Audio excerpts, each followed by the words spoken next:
अस्सलामुअलैकुम। उम्मीद करती हूँ कि आप सब खैरियत से होंगे। आज हम करेंगे क्लास 10th का मोस्ट इम्पोर्टेंट तर्जुमातुल कुरान का पेपर। तो हमारे पास सवाल नंबर 1 है। सबसे पहला एमसीक्यूज़ है हमारे पास। इसका आंसर है आपके पास अज़ाब देने वाला, लेकिन यहाँ पे लिखा गया बेटा हिसाब वाला, लेकिन आपने यहाँ पे अज़ाब देने वाला करना है। नेक्स्ट आपके पास एमसीक्यूज़ नंबर 2 है। मुनकरीन हक़ ने हर दौर में अंबिया इकराम के साथ क्या किया। यहाँ पे आ जाएगा मकर और फ़रेब। सवाल नंबर 3 है आपके पास।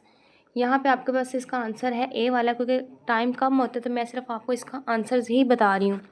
सवाल नंबर 4 है आपके पास एमसीक्यूज़ का, तो ये आपके पास है बेइंसाफ़ और नाशुक्रा। सवाल नंबर 5 है आपके पास, और यहाँ पे आपके पास आ जाएगा, यहाँ पे इसका आंसर है आपके पास आग का। और सवाल नंबर 6 है और इसका आंसर है आपका राख की तरह। और सवाल नंबर 7 है आपके पास, और इसका आपके पास आंसर आ जाएगा ए वाला ऑप्शन। सवाल नंबर 8 है आपके पास। सवाल नंबर 8 का आपके पास आंसर है यहाँ पे ज़िक्र, ए वाला ऑप्शन। और सवाल नंबर 9 है आपके पास, और इसका आपके पास आंसर आ जाएगा सूरतुल इसरार। यहाँ पे सूरतुल मिराज लिखा गया, लेकिन यहाँ पे सूरतुल आएगा इसरार, और बनी इसराइल की दूसरी सूरत का नाम है सूरतुल इसरार। और सवाल नंबर 10 है इसरा का मायनी है। इसरा का मायनी आपके पास है रात को सैर करवाना।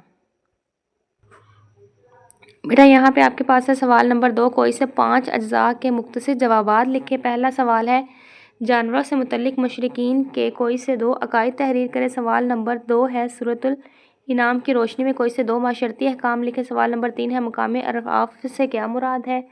सवाल नंबर 4 है आपके पास तलावत कुरान मजीद सुनने के 2 आदाब तहरीर करें। नेक्स्ट आपके पास आ जाता है सवाल नंबर 5, बुत परस्ती की तरतीब और 2 दलाइल पेश करें। सवाल नंबर 6 है सूरत यूनुस में कुरान मजीद की हकानियत के बारे में कुफ़ार को क्या चैलेंज मिला। सवाल नंबर 7 हज़रत हूद की फ़जीलत को एक अहदीस से मुबारक तर्जमा लिखें। और नेक्स्ट आपके पास आ जाता है सवाल नंबर 8, सूरतुल हूद के कितने रुकू और आयात पर मुश्तमिल है। तो बेटा ये वीडियो को पूरा लाजमी देखा करें, क्योंकि जिसके आंसर्स हैं वो लास्ट में मैंने सारे दिए हुए हैं। नेक्स्ट आपके पास आ जाता है सवाल नंबर 3, कोई से 5 कुरानी अल्फाज के मायने लिखे। तो बेटा ये आपके पास 8 अल्फाज में, जिसमें से आपने 5 के 8 आपको दिए गए, लेकिन आपने उसमें से 5 राइट करने हैं।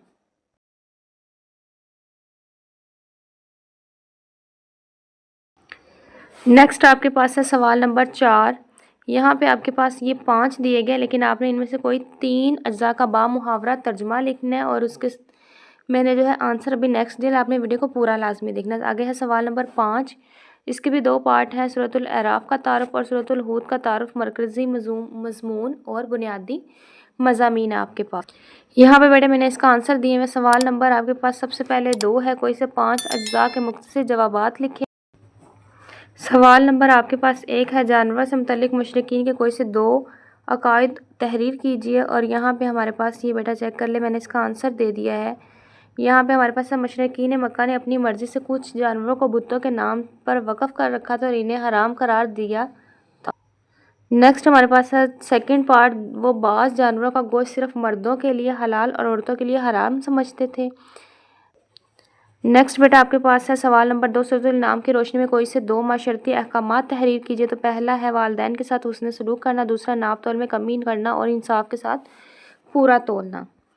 इसके बाद नेक्स्ट आपके पास आ जाता है सवाल नंबर 3। सवाल नंबर 3 का भी मैंने आपको यहाँ पे आंसर दे दिया, इसको देख लीजिएगा। नेक्स्ट आपके पास आ जाता है सवाल नंबर 4, इसका भी बेटा मैंने आंसर दिया, इसको मुकम्मल तौर पे आप इसको देख सकते हैं। इसके 2 पॉइंट है, कुरान मजीद पढ़ा जाए तो पूरी तवज्जो से खामोशी से सुनना चाहिए। तिलावत सुनते वक्त दिल में अल्लाह का खौफ और आजिज़ी पैदा करें। नेक्स्ट आपके पास आ जाता है सवाल नंबर 5, बुत परस्ती की ताकीद के 2 दलाइल करें। तो पहला है बुत ना सुन सकते हैं, ना देख सकते हैं और ना ही किसी को नफ़ा नुकसान पहुंचा सकते हैं। सवाल दूसरा पॉइंट है इसका, ये तमाम मखलूक और खालिक के बराबर नहीं हो सकते, अल्लाह अकेला ही हर चीज़ पर कादिर है बेशक। नेक्स्ट आपके पास है सवाल नंबर 6, सूरत यूनुस में कुरान मजीद की हकानियत के बारे में कुफ़ार को क्या चैलेंज। अल्लाह ताला ने कुफ़ार को चैलेंज देकर वो समझते हैं कि कुरान किसी इंसान का कलाम तो किसी इस जैसी एक ही सूरत बनाकर ले आए। नेक्स्ट हमारे पास है सवाल नंबर 8, हज़रत सूरतुल हूद की फ़जीलत की अहादीस बयान करें। बेटा ये वाला आपके पास यहाँ से यहाँ तक है, तो इसको मुकम्मल तौर पर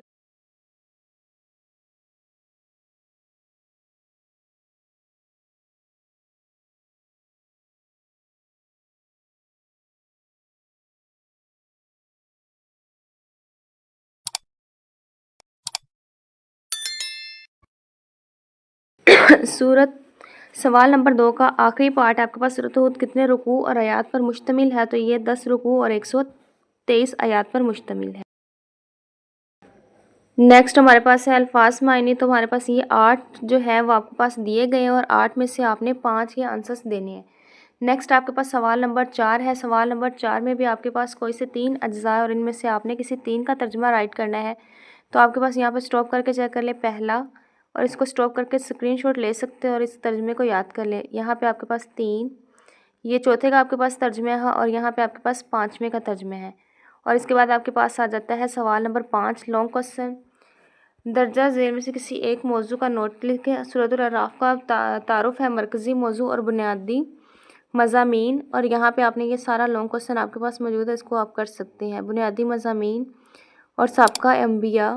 और उसके बाद बेटा ये लॉन्ग क्वेश्चन है। दूसरा लॉन्ग क्वेश्चन है हज़रत हूद का तारुफ मरकज़ी मज़मून और बुनियादी मज़मीन। तो ये आपके पास क्वेश्चन मुकम्मल हो गया है। ये आप सारा क्वेश्चन देख लें, इसको स्टॉप करके आप देख सकते हैं।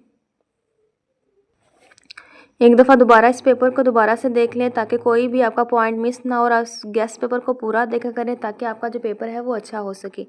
अल्लाह ताला से दुआ है कि वो आप सबको कामयाब करें। कमेंट सेक्शन में आमीन लिख दें, वीडियो को लाइक कर दें, शेयर कर दें और सब्सक्राइब करना मत भूलिएगा। और अपने दोस्तों तक इसको लाजमी शेयर करें। और अगले गेस्ट पेपर में आपको मिलते हैं, तब तक के लिए अल्लाह हाफिज़।